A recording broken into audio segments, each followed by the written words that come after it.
dhagaha idinku shubeynaa horaa loo soconayaa wallaahi oo billaahi oo tallaahi 30 sano soo dhaafnay in aadan dib loogu noqonaynin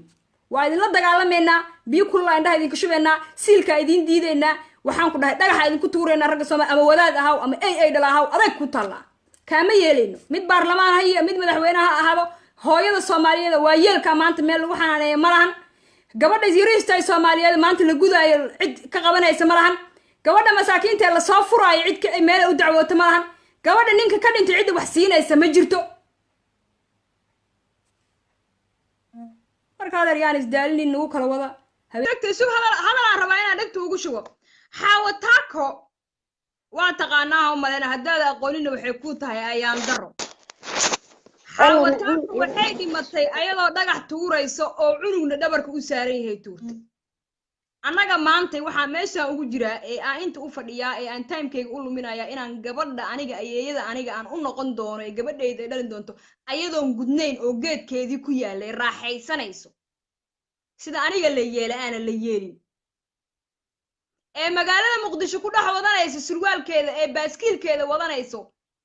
ee cid allaali cid ay doonto nabadgeliyo habeenkii ee meesha doonto maray ee bariixliga ee wax baratay ee guud kartay shaqaysato taasa aniga u dagaalamaya maanta aan meeshan u fadhiyaa ha u maleeyeen bil iskers ha u maleeyeen inaan waalanahay adeer hadadan sheega maanta dhan waa idin jeedo waxa soo qorayseen waa ku xumahay inaan idin jawaabo laakiin marka aniga ay aragto waxa soo xasuusataa xaawataako inay dhimatay ayadoo dhagax tuurayso cunugeedana dhabarka u saaran yahay ay meed ahayd cunugeedii oo nool ee ooynay ka dul ooynay maalintaasba wayna soo martay sidee ku iloobi kartaa ay dhalaa tahay caraba u shaqaysaa caraba iska raadcisa yaa akhi deen ma akhi waa abow adeer anaa kuu fasira haddaa ka siin fahmaysaa idab yeelo flagaadada naga daaye xeerkaa ho istaagaysiina dhaafa jidadkana meel ay ummadda ka goyso sameeya dhalinyaradana wada yaacaysane nidaam ha loo suubiyo marka insha Allah waxaan soo qabanayaa intii rabto in la soo qabto waqtiga waa dhamaaday insha Allah taala intii ka qayb qaadato u mahad celina gayaan abay uu ka go'ay jazaakallahu khair gabdho waxa jira sharaf leh wax bartay jecel inay wax bedelaan ya adduunka waxa lagu bedelo sida bilada loo soo shaqaysan lahay gabdhaha Itoobiyaanka iyo gabdhaha Kenyaatiga iyo gabdhaha South Africaanka waxay ku tartamaan inay calankeeda qaado ay geyso Olympicaanka ay geyso ee tirada waa ikana ay ku guuleysato orod 1500 ay ku guuleysato ay biladahaba soo qaaday wadankeeda soo gelisa lacag ay ku fikiraysa adigana kintirkeedii ka dhamaaladay waxa leedahay jidkay maraysa markaas aad leedahay xoolaha ragga ha qasaarin anaga dhan waxa naga soo dhigteen alaab nin leeyahay naga dhigteen alaab nin leeyahay aan naga dhigteen war waxaana hooyooyinkiina naga xishooda war waxaana walaalihiina naga xishooda war waxaana gabdhihiina naga xishooda war maad ilaahay aqoon rago yaa inaga wadaadada isku sheegay ay sheega aniga iyo inta taabacsanba war gabdhaha ka leexda Soomaaliya meesha ka kici laadahay ay ka fadhido waa gabdhaha waay war maad ilaahay aqoon rago gabdhaha sii daayay faraha ka qaada gabdhaha xijaabadana u malaysid 10 ka yaardi ee la tolay gabadha sida gabadh xijaab weyn wadata waxa ma qabsato walaaliyaa runta hadaan isku sheegno waxa ma qabsato gabadha qorraxda ee aragtay ee 30 digrii ah xijaabka la tolay xataa aan laga jeed daahan oo la tolay sidata gabadha Soomaaliyeed magaalada Muqdisho maray indha shareer ay wadataa haye kuleela dilay nin kale raali gelinaysa uma wadato inay rabto nin kale ku raali gelin ama way ku dhuumanaysaaba waa munaafaqad haday rabto way ku dhuumanaysaa war runta ma isku sheegtaan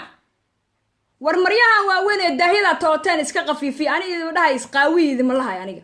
waxaan leeyahay bal ummadda Turkida soo labisata bal ka daba nacamlaysan ee inta idin imaadeen ee filmadooda aad daawataan ee dambiga ah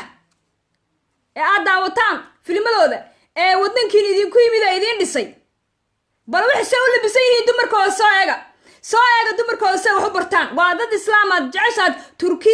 Turkiye hebelaha Soomaaliya Turkiye aa u qaadin xeerarka wadankooda yaala oo ku dhaqmaan dumarka quseeya bal eega soo fiiriya umada islaamka soo u dhaqmaan fiiriya war anaga ummad islaamna ma nihin ummad gaalana ma nihin Soomaaliya waa idin sheega aniga gaalna ma nihin islaamna ma nihin buddhism ma nihin christian ma nihin ciidana ma naqaan wallahi runta idin sheega I don't care aniga wadankayga waa anigoo talent leh anigoo wadankayga u soo baxay ubax dhagax dagaal ku dhex baxay idin ka mari weyn jidka maanta Facebook ay idinka jiri laanahay oo idinka hadli kari laanahay samaha hooyadiina u sheegaysiin walaadow mar koobaad iyo mar labaad digniina ku soo diraya gabdhaha islaameed ka hor leexo 9 sano lagu guursaa wax la dhaho ma jiraan har cadan ku sheegina nin nabiga ma jiro nabi maxamed ha soo baxo uma diiday inuu gabar 9 sano jirto arooso uma diiday ilaaha u baneeyay waa nabi saayaqaan soo habeysana ilma 9 sano jiro laakiin ninka Soomaaliga qanjaha weyn ee aniga weyn aan fahmi waayay gabar 9 sano jirta lagu ma aaminayo adeer wax ma ku sheegaa wadaadow afkaaga iyo dhagtaada iyo maskaxdaada ha ismaqlaan please ha ismaqlaan waxa ku hadlaysid cimaamadan yeesan ka imaanin ee ha ka timaado qalbigaaga waxa naftaada raali ka ahayn ha ku soo birin ummadda islaameed ha ku badawsan dadka masaakiinta ummadda waxay u baahan tahay wax qof wax u qabtay u baahan tahay ummaddu adeer ummadda Soomaaliyeed uma baahna maanta sharci iyo warcid had u hogaansanta hadii la helaba sharcigan Soomaaliya maanta hadii la xaliyo xataa hadii caawa la ansixiyo farmaajo yiraahdo raganimo sharcigaas waa in la ansixiyaa oo yiraahdo baarlamaanka la mariyo la ansixiyo cid ku dhaqmaysa lama arki doono laana Soomaaliya ni waa idin qatalayaan ay idin fahmi waayay ingiriis ay idin fahmi waayay ummad idin fahmaysa ma jirto anaga yaa is afgaran la oo 12 calan suubsanay oo si kala socono oo is cunayno oo noloshii isku ogalay adeer reer wax ma idin sheega qarniga 21aad la joogaa isku xishooda shaman you meel adduunka shidaalan leenahay lugan leenahay ayaan leenahay bug way inta meesha ku jirta xabad kama cunaysiinta waa dhimanaysiin le dad kale ay u maan doono generation ninka ugu badan 8 sano noolaanay meeshan ku jira caawa ninka 60 gaaraawa nasiib laba marka waxa idin sheegaa yaan la isdaalinin kabaha yaan iska dhameenin runtu waa xanuun badan tahay beenta iska dhaafa meeshan janno kuma taala janno aakhirey taala caawi 12 hadaa xijaab weyn sito caawi 12 hadaa salaad u taaganahay hadaan boqol soon ahay hadaan ummad oo dhan amaan galiyo hadaan geeskaas maro hadaan maanta dhan shahaadanayo maanta dhan hadaan lahay bismillaahir rahmaanir rahiim cid igu ballan qaadi karta inaan janno galaayo ma jirto oonan maalinta yoomal qiyaamino ilaahay isxaan fala maahan janno aniga iimaha ay shiiq umul janno iimaha ay shiiq hebelow iimaha ay aniga janno waxa ilaahay subhanahu wa ta'ala allah rajanna iima haysid naarna iima haysid see aniga iiga dhigi kartaa murtid marka wax ma ku sheega gabdhaha islaameed ee yar 18 sano gabar ka yar ninka guursada waa criminal waana la xirayaa hooyada ee gabar 18 sano ka yar u joogtane ha u raadiso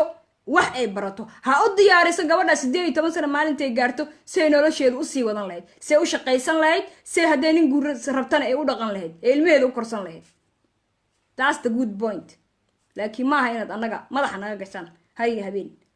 waa dhamaaday hadal dambo la qariyaa waa dhamaaday qofkii qaldan waxa leeyahay waa qaldantaa naga fariisaadeer wax la qarqariyo idaha gadaashiisa laga sheegay ma jiro professor Gandhi wuxuu yiri markuu jaamacadda ka bixinaya lagjarka wuxuu yiri Soomaalidu waxay qariso intaad maqaayadaha tagtaan ka sheego yiri waxay afka ka doodoodo ka sheega waxa afka ka duwaysiina idin sheegeena dhagaha idin ku shubeena horaa loo soconaya wallahi oo billahi oo tallahi 30 sano soo dhaafnay in aadan dib loogu noqonaynin waa idin la dagaalameena biyo kulaa indhaha idin ka shubeena siilka idin diideena waxaan ku dhahay dhagaxa idin ku tuureena ragga Soomaali ama wadaad ahaw ama ay dhalaahaw adag ku talla kaama yeeleyno mid baarlamaan hayo mid madaxweynaha ahaado hooyada Soomaaliyeed waa yeelka maanta meel lagu xanaaneeyo malahan gabadha yariista Soomaaliyeed maanta la gudaayo cid ka qabanaysa malahan gabadha masaakiinta la soo furaayo cid ka meel u dacwooto malahan gabadha ninka ka dhintay cid wax siinaysa ma jirto marka adeer isdaalin nagu kala wada habeen wanaagsan insha Allah waxay noqonaysaa khair waxaan rajeynayaa sharcigaasna in la ansixiyo salaamu calaykum